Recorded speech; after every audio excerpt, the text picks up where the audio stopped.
Hi guys, my name is Amanda. I'm 17 years old and I'm a current rising senior in EF Academy in our New York campus.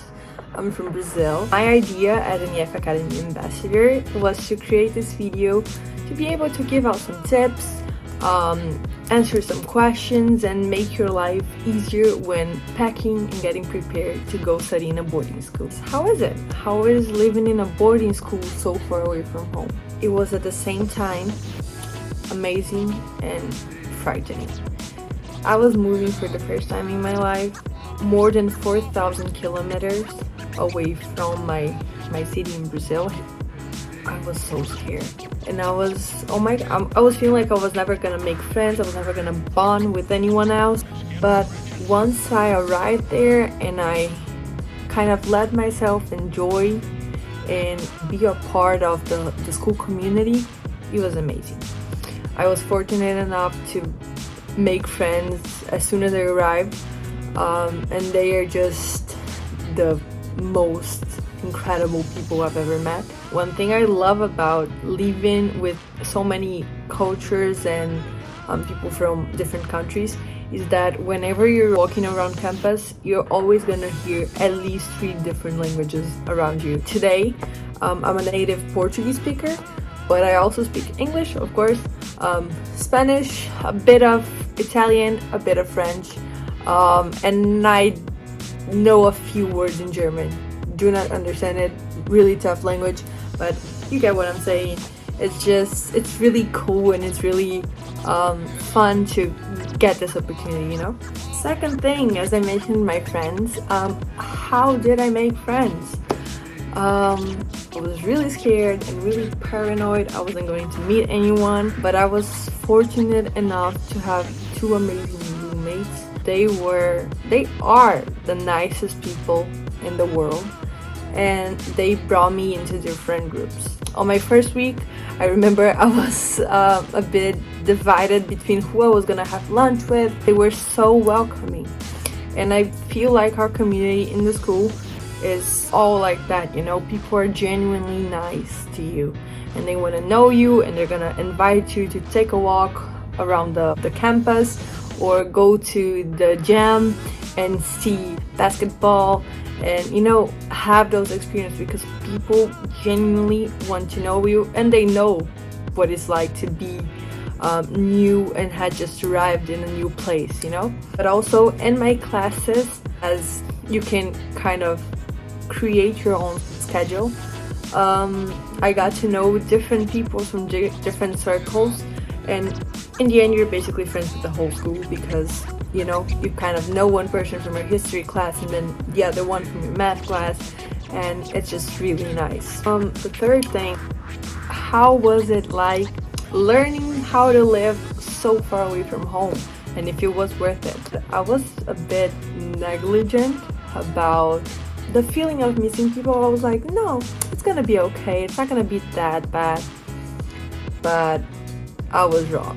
Some specific days too, but the first few days were really hard in that sense, because I was never used to living far away from my parents, my brother, my friends. So it was really strange to me not having them physically there on my day-to-day life. But a thing that helped me a lot was talking with the people around me. I mean, we have more than 600 students in the school, and we all go through that same homesickness. You know, we all miss home, we miss our loved ones, and you're not gonna be judged if one day you're not feeling that well, because you're missing home, you know? We understand you and we're going to embrace you. We know what you feel like, and that helped me a lot. And whenever I feel like talking to someone else, someone that wasn't one of my friends, I love them, but you know, sometimes you feel like you need to talk to someone else. The counselors at our school were always there for me, like creating a safe space where I could just share and not be worried that I would be judged. Also, like calling my parents, I call my parents every day and talk to them with my brother during dinner or after dinner. So I get to feel like I'm a bit closer to them. And every time I was missing my friends, or someone specifically, I would just hit them up, call them, or just text them and talk to them about how I was feeling, how was my life, and ask about their lives. And it never felt like I missed something, you know, because the people that wanted to be close to me were there for me, and I was close to the people that I wanted to be close with. And was it worth it? Yes, 100%. I feel like I got to grow a lot in that time abroad. I'm gonna grow even more once I'm back at school. But yeah, I mean, like, you miss people, but you're gonna be back soon. You're gonna see them soon enough, and it's worth it to kind of sacrificing that time with the people that you love at home, for yourself, for your growth and your own experiences, you know. Fourth thing, what should you pack? If I'm gonna give you a good advice, comfort clothes. I have stuff that I'm attached to, like emotionally attached to, and sometimes you have a not that nice of a day and you just want something that will make you feel better, you know. I have a hoodie, so I can always just slip into that and it makes me feel better, you know.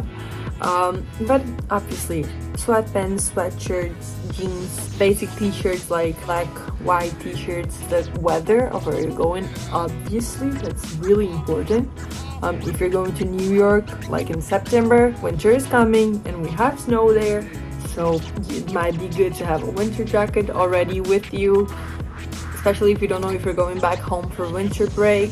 You can always change your wardrobe whenever you go back home, but it's good to have some stuff that stays there, because sometimes weather's just crazy and it's a really hot day in the middle of the winter, or it's a really cold day in the middle of like spring. So it's always good to have like backup clothes, you know. For shoes, I would say you should take a good pair of sneakers. If you're going to New York, I'd say to have a pair of sneakers that's a little bit higher, because you don't want the snow to get like in the bottom of your shoes. A pair of flip-flops, always good to have, especially if you have those slides so you can slip on with your socks, because sometimes it's too cold.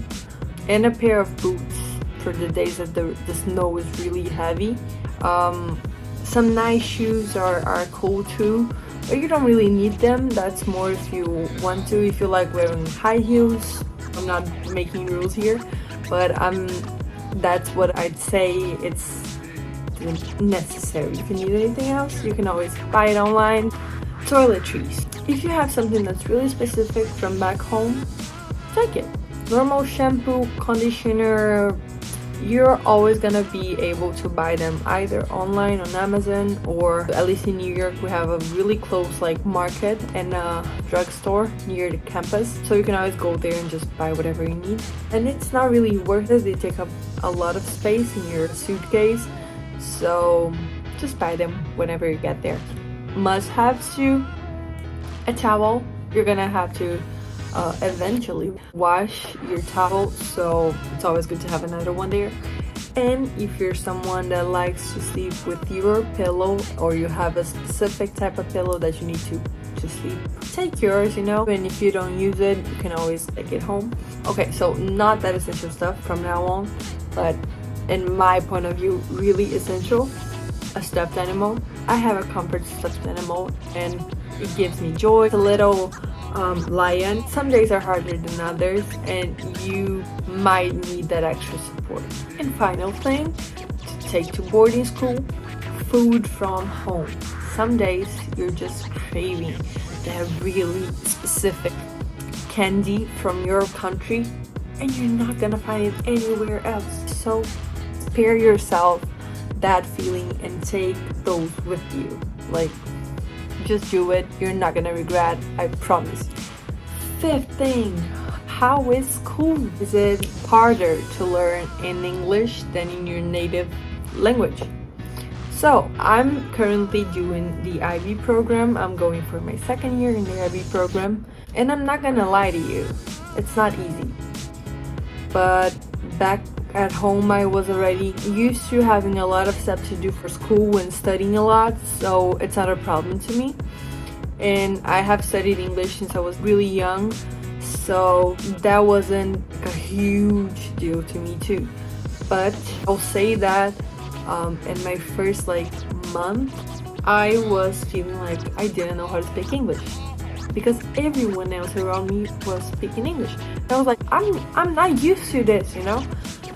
But eventually that feeling went away and everything went well. I'm totally okay with English today, and it's just a matter of time. You need to get used to using your brain for English and not for your native language. But once you get used to it, it's automatic. I'm gonna give you an example.